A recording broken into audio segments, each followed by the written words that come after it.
when I was 10 and on a field trip.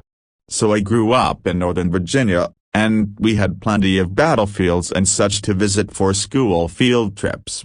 In 5th grade, my class went to the Belle Grove plantation, which was at Cedar Creek Battlefield. Cool house, still has damage to her columns from gunfire from the battle.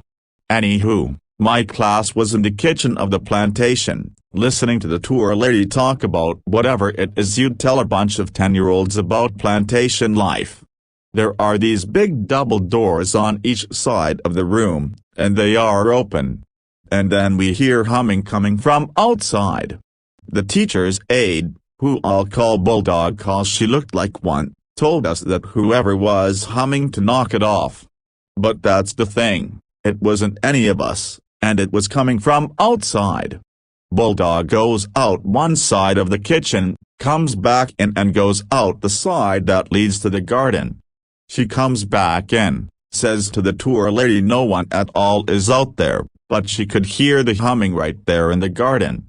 Doesn't sound like much, right? Well, fast forward a few years, I'm reading a Ghosts of Virginia book. There's a story about Belle Grove in it.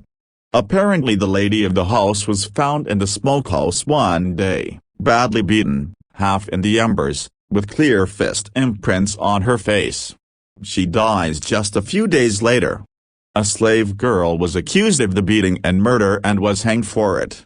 And the lady of the house liked to walk in the garden, and was always humming. And various people over the years was witness, I guess you could say, to the ethereal humming that would take place in the garden. That just thoroughly freaked me out when I realized I got to witness it too.